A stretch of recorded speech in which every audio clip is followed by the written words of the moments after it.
সমাজৰ কাৰণে কি কৰোঁ, ৰাইজৰ কাৰণে কি কৰোঁ, যেহেতু সমাজৰ কাৰণে কিবা এটা কৰি যোৱাৰ খুব মোৰ ইচ্ছা আছিল।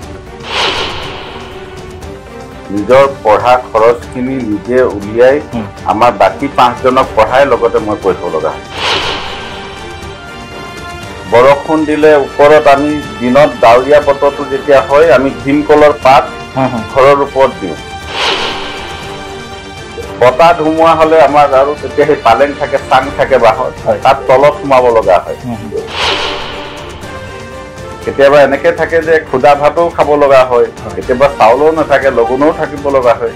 এই তেনেবোৰ দিন পাৰ কৰিছোঁ মই।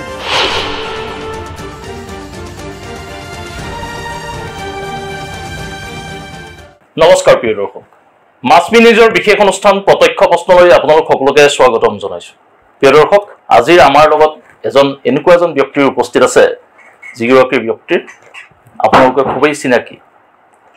তেখেত সমাজ জীৱনৰ লগত ওতঃপ্ৰোতভাৱে জড়িত এগৰাকী কবি, সাহিত্যিক আৰু সংবাদ জগতৰ লগতো তেখেতৰ এটা সুসম্পৰ্ক আছে। তেখেত হ'ল ডক্টৰ ৰাজীৱ কুমাৰ মহত্ৰ। ছাৰ, স্বাগতম জনাইছোঁ অনুষ্ঠানলৈ। প্ৰথমতে মই আপোনাৰ পৰা জানিব বিচাৰিম, আপুনি যিহেতু সমাজ জীৱনৰ লগত ওতঃপ্ৰোতভাৱে জড়িত, বিভিন্ন সামাজিক কৰ্মৰ আপুনি জড়িত হৈ আছে, তাৰ লগতে আপুনি কেইবাখনো কবি পুথি ইতিমধ্যে আপুনি উলিয়াইছে, ৰাইজৰ মাজত দিছে। এই যোনটো দীঘলীয়া যাত্ৰা, এই যাত্ৰাটোৰ আৰম্ভণিৰ পৰা মই অকণমান জানিব বিচাৰিম। নমস্কাৰ। আপোনালোকৰ সংবাদ সেৱাৰ সমূহ সাংবাদিকসকল আৰু গোটেই টিমটোক মোৰ ফালৰ পৰা শুভেচ্ছা জনাইছোঁ। আপুনি যিটো প্ৰশ্ন কৰিলে, যিহেতু মই সঁচা কথা ক'ব গ'লে শিক্ষা জীৱন সমাপ্ত কৰাৰ পিছত মই বিশেষ চৰকাৰী চাকৰি এটা কৰি আছিলোঁ। তাৰ আগত মই এজন শিক্ষকো আছিলোঁ। তাৰপিছত সেইখিনি ক'ৰবাত যেন মই সমাজৰ হকে কিবা এটা কৰিব পৰা নাই, গতিকে সেইটো ভাবি মই তাৰ মাজত বহুত ঘাত প্ৰতিঘাত আছে, যাৰ কাৰণে মই বাদ দি মই প্ৰথমেই ছবি নিৰ্মাণৰ কাম, চিনেমা জগতত অকণমান সোমাই পৰিলোঁ। কেছেট নিৰ্মাণ, তেতিয়াতো কেছেট চলি আছে, কেছেটৰ কামত। এইটো কিমান চনৰ কথা হ'ব আপুনি? এইটো 9, 10, 7, 8 মানৰ ভিতৰত, 2007। তাৰপিছত গৈ সেই সোমাই পৰিলোঁ। সেইটো এটা সময়তো পিছত কেছেট বন্ধ হ'ল। কেছেট বন্ধ হোৱাৰ পিছত মাৰ্কেটিং নোহোৱা হয়, তাৰপিছত সেইটো সম্ভৱ নহ'ল। পিছত গৈ মোৰ নিজৰ চাহ খেতি আছে, চাহ খেতিত লাগিলোঁ। সমাজৰ কাৰণে কি কৰোঁ, ৰাইজৰ কাৰণে কি কৰোঁ, যিহেতু সমাজৰ কাৰণে কিবা এটা কৰি যোৱাৰ খুব মোৰ ইচ্ছা আছিল। কিবা এটা কৰিব পালে ভাল পাওঁ বা নিজকে সুখী মানো, ধন্য মানো। তাৰপিছত পৰৱৰ্তী সময়ত মই হামদে অধিকাৰ বাতৰি কাকত এখন প্ৰকাশ কৰিলোঁ। এতিয়া বিশিষ্ট অভিনেতা নিপন গোস্বামী দেৱ আছিল, তেখেতে উন্মোচন কৰিছে। সেই কলাক্ষেত্ৰতো মই অকণমান সোমাইছিলোঁ, বিশেষ কিছুমান মই তাত কামো কৰিছিলোঁ। আৰু সেই বাতৰি কাকতখন উলিয়াই এই জনগোষ্ঠীৰ, যিহেতু চাহ জনগোষ্ঠীৰ কথা ক'বলৈ যাওঁ, আজি 200 বছৰ হ'ল, তেওঁলোকে শিক্ষাৰ দিশটো এতিয়াও বহুত পিছ পৰি আছে। মই এইবাৰ সংখ্যাত মই লিখিছোৱেই, কিছুমান যদিও পঢ়িছে আধাতে এৰিব লগা হয়, বা তেওঁলোকৰ যিমান শ্ৰম কৰে, শ্ৰম কৰাৰ বিনিময়ত যিখিনি তেওঁলোকে হাজিৰা পাব লাগে বা যিটো পাব লাগে, সেই শ্ৰম কৰাৰ বিনিময়ত তেওঁলোকে নাপায়। সীমিত পইচাৰে, সামান্য পইচাৰে কেনেকৈ চলে আজিৰ তাৰিখত, এইটো ভাবিব লগা বিষয়। গতিকে সেই জনগোষ্ঠীটো, যিহেতু 1 কোটিৰ অধিক চাহ জনগোষ্ঠীৰ লোক আছে, তেওঁলোকক সন্মান জনাই হামদেৰ শব্দটো ৰাখিলোঁ মই। যিহেতু চাহ জনগোষ্ঠীৰ নামত কোনো এখন বাতৰি কাকত, কোনো এখন মেগাজিন নাই। আছিলে, 2 এটা ওলাইছিলে, যদিও কম দিনতে তেওঁলোকে দুটাত সংখ্যা 3টা সংখ্যা ওলোৱাৰ পিছত বা 5টা 10টা ওলোৱাৰ পিছত বন্ধ হৈ যায় নিষ্ঠাৰে কোনো আগবাঢ়ি নাহে আৰু মই ভাবো যে বিশেষকৈ এই জনগোষ্ঠীটোৰ পৰাই এজন মই গতিকে এই জনগোষ্ঠীটোৰ কিবা কৰিব পৰা যায় নেকি সেই হামদেৰ অধিকাৰ হামদেৰ শব্দটো তেওঁলোকক চাহ জনগোষ্ঠীসকলৰ ভাষাৰ ওপৰত হামদেটো ৰাখিলো অধিকাৰ হামদেৰ অধিকাৰ নামেৰে এখন বাতৰি কাকত উলিয়ালো আৰু সেই বাতৰি কাকতখন মই আজিও ওলাই আছো আৰু তাতে বহুত খিস্তিশীল লেখক লেখিকা আমি পাইছো খিস্তি কৰিছো আৰু সেইমতে কৰ্মাময় এতিয়া আমাৰ ব্ৰহ্মপুত্ৰ নিউজ সেইখন কৰি আছো আৰু যেহেতু মই অকমান লিখা মেলাও কৰো হেনেকে আপুনি কেইবাখনো যেহেতু পুথি আপোনাৰ কবিতা পুথি আপুনি প্ৰকাশ কৰিছে কবিতা পুথিও আছে মই উজাগৰ আই অসমী অবুজ খাটৰ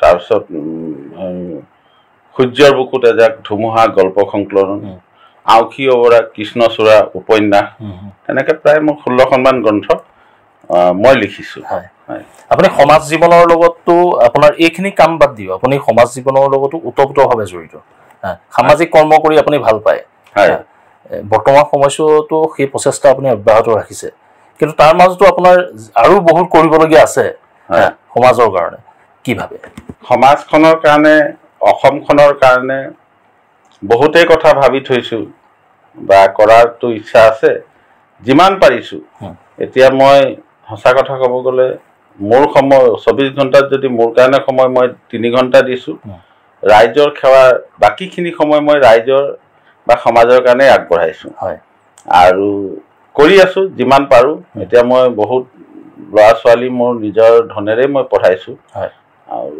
প্ৰায় 100ৰো অধিক ল'ৰা ছোৱালীক মই নিজে পঢ়োৱা শুনা কৰাই তেওঁলোকে হয়তো কোনোবাই APSC পাইছে কোনোবাই ADC হৈছে কোনোবাই কমিশনাৰলৈকে পাইছে সাব ইন্সপেক্টৰলৈকে পাইছে মই পঢ়োৱা ল'ৰা ছোৱালী আৰু সেইখিনি মই একদম ভিতৰ অঞ্চলৰ পৰা তেওঁলোকে উলিয়াই আনি তেওঁলোকক শিক্ষা জীৱনৰ পৰা মেট্ৰিক এনেকে তেওঁলোকে ধৰ মেট্ৰিক পাছ কৰি তেওঁলোকে পঢ়া সামৰিব আৰু তেওঁলোকৰ তেনেকে আৰু তাত আপোনাৰ চাহ জনগোষ্ঠী আছেই মিচিং সকলৰো দুই এটা আছে ৰাভা সকলৰো আছে আৰু অসমীয়া সমাজৰো আমাৰ পিছপৰা সমাজৰ গাঁও অঞ্চলৰ আছে সেই তেনেকে ল'ৰা ছোৱালী এখিনিক মই উলিয়াই আনি মই তেওঁলোকক পঢ়া শুনা সমস্ত দায়িত্ব মই লৈছো লৈ কোনো অভাৱ নোহোৱাকে তেওঁলোকক পঢ়ুৱাইছো কিছুমানে হয়তো মোৰ সুবিধাখিনি পায়ো তেওঁলোকে সাকসেস হ'ব পৰা নাই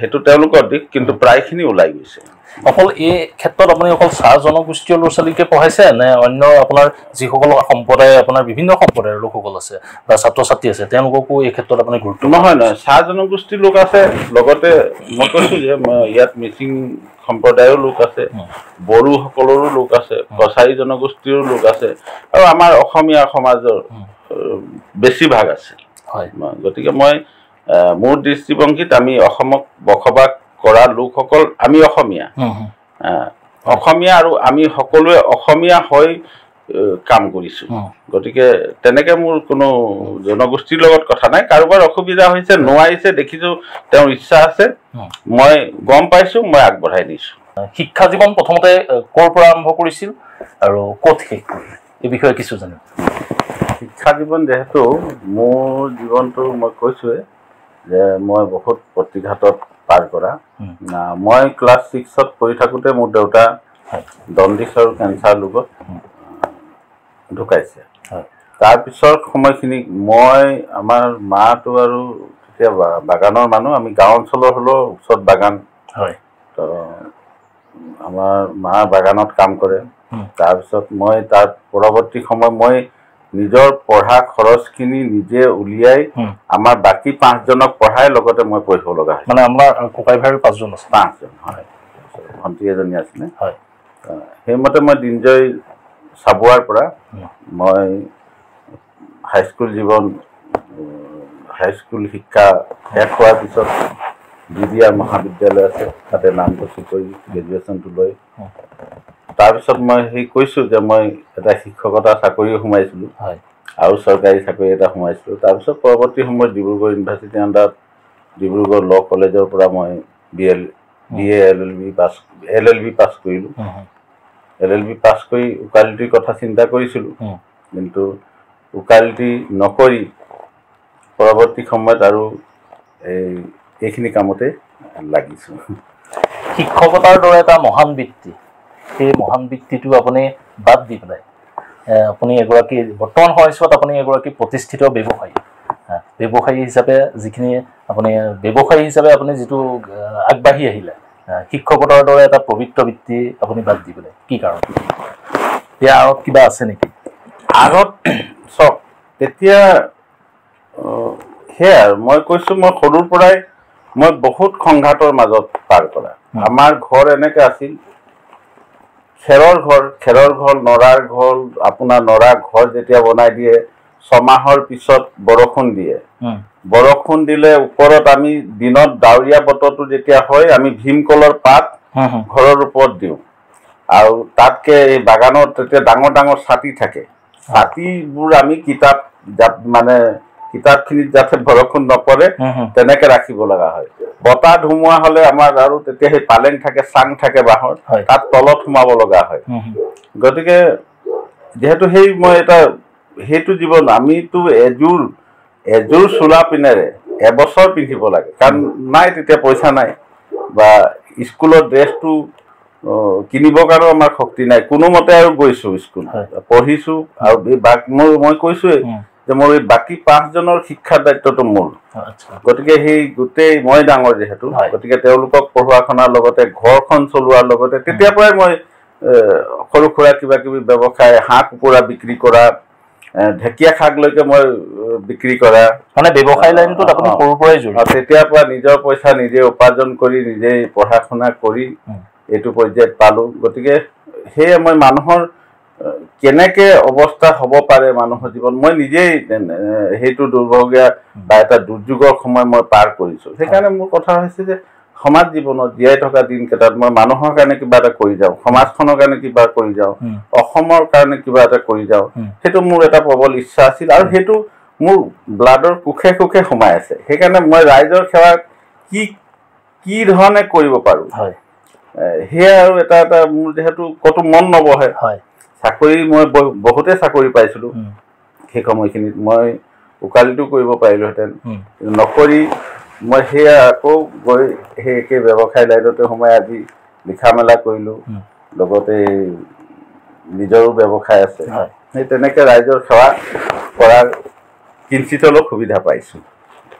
এটা সংগ্ৰামী জীৱন পাৰ কৰি আহি আজি এগৰাকী প্ৰতিষ্ঠিত ব্যৱসায়ী, আপুনি সমাজ জীৱনৰ লগত ওতঃপ্ৰোতভাৱে জড়িত।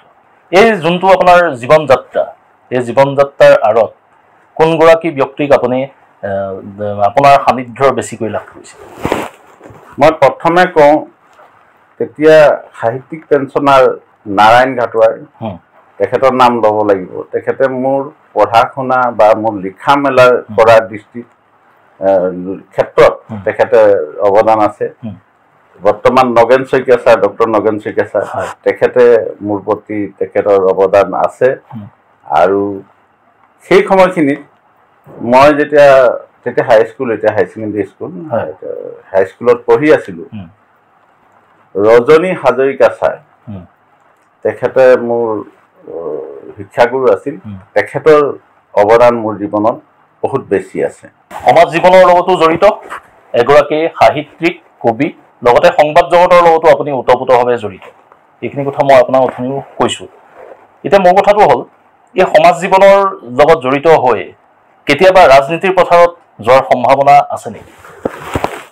চাওক, বৰ্তমানলৈকে চিন্তা কৰা নাই, যিহেতু ৰাজনীতিৰ দিশত যোৱাৰ চিন্তা নাই কৰা, কিন্তু চাৰিওফালৰ পৰা প্ৰপ'জেল মোৰ ওচৰত আহিছে।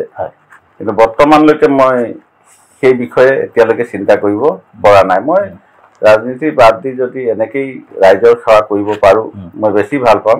তথাপিও চাওঁ, সময়ৰ তাগিদাত যদি ক'ৰবাত যাব লগাও হয়, সেইটো মই এই মুহূৰ্তত ক'ব নোৱাৰিছোঁ। বৰ্তমান সময়ছোৱাৰ ৰাজ্য চৰকাৰৰ যি চিন্তা চৰ্চা, এই চিন্তা চৰ্চাক লৈ আপুনি ব্যক্তিগতভাৱে আপুনি তেওঁলোকক ছাপোৰ্ট কৰে নে কিবা আপোনাৰ বেলেগ পৰ্যায়ে আপোনালোকে ভাবে? বৰ্তমান ৰাজ্য মানে আপুনি সন্তুষ্ট নে তেওঁলোকৰ কাম কাজক লৈ? কাম কাজক লৈ মই সন্তুষ্ট।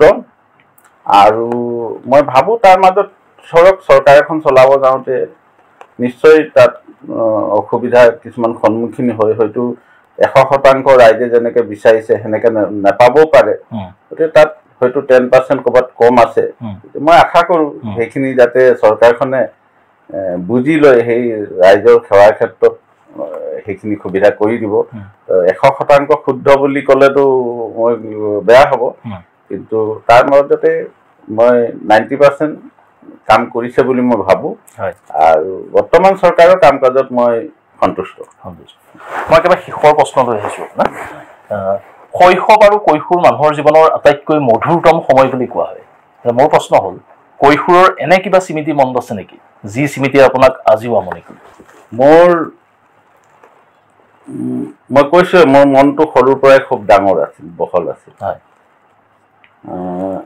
এনে হয় মই আজি কৈ দিছোঁ বহুতেই স্মৃতি আছে এতিয়া সেই সময়খিনিত মোৰ ওচৰত মইতো 3 কিলোমিটাৰ খোজকাঢ়ি যাওঁ কাৰণ মোৰ চাইকেল নাই কাৰণ চাইকেল কিনিব পৰা সামৰ্থ্যও নাছিলে তেতিয়া 3 কিলোমিটাৰমান মই খোজকাঢ়ি যাওঁ কেতিয়াবা চেণ্ডেলো নাথাকে এবাৰ এটা কথা মোৰ মনত পৰে মই স্কুল গৈ আছোঁ মোৰ চেণ্ডেল নাই চেণ্ডেল নথকা দেখি তেতিয়া সেই পিডাব্লিউ ৰ'ডবোৰ বনাই আছে এলকেট্ৰা দি বনাই মই খোজকাঢ়িব পৰা নাই মানুহখিনিতো চেণ্ডেল পিন্ধি গৈছে মই ঘাঁহে খোজকাঢ়ি লাহে লাহে আহিছোঁ তো মোৰ ক্লাছ টিচাৰ তেতিয়া ভৱপ্ৰসাদ ভূঞা বুলি আছে এতিয়াও আছে তেখেতে মোক চাইকেলৰ পিছফালে বহাই ল'লে আৰু মোৰ এটা ঠাইলৈকে এৰি দিলে পিছদিনা তেখেতে মোক এযোৰ চেণ্ডেল লৈ গৈছিলে হাৱাই চেণ্ডেল সেইটো কথা মোৰ মনত পৰে দ্বিতীয় কথা কওঁ বহুত স্মৃতি আছে গোটেইখিনি এইটো সময়ত হয়তো কৈ শেষ কৰিব নোৱাৰিম এবাৰ দুৰ্গা পূজাত তেতিয়াতো আৰু চবেই কাপোৰ কানি লৈ তাৰ বাগানৰ মানুহখিনি বানাজ পায় কিবা পায় মই এনেকৈ এটা এযোৰ কাপোৰ নাই যে মই পূজা চাবলৈ যাব পাৰোঁ বা মোৰ চেণ্ডেল নাই যে ভালকৈ মই ওলাই যাব পাৰোঁ তো মই কি কৰোঁ সেই মূৰ্তিবোৰ যে অহা যোৱা কৰে আমাৰ গছ এজোপা আছিলে আহঁত গছ তাৰ গুৰিতে মই বহি মানে মূৰ্তিবোৰ চাওঁ মানে সেই সময়খিনি মই খুব কান্দিছিলোঁ মই ওলাই যাব পৰা নাছিলোঁ মোৰ মানে পেন চোলাই নাই যে মই পূজা চাবলৈ ওলাই যাম তেতিয়া মই দুৰ্গা দেৱীক মূৰ্তিটো চাই তাতে কৈছিলোঁ যে মোৰতো এতিয়া যাবলৈ তোমাৰ ওচৰত মোৰ শক্তিয়ে নাই মই কি কৰিম তাৰ পৰাই মই সেৱাকাৰী যিটো মই মানে দুখ প্ৰকাশ কৰিছিলোঁ মই আজি কেতিয়াবা সেইবোৰ কথা মোৰ মনত পৰে আৰু বা মোৰ পুৰণি ঘৰখনলৈ গ'লে সেই ঠাইটোলৈ মোৰ মনত পৰে এতিয়া আপোনাৰ পইচাটো নাই তেতিয়া দুপৰীয়াটো চব ল'ৰা ছোৱালীবোৰ আৰু পইচা লৈ যায় তেওঁলোকে সেই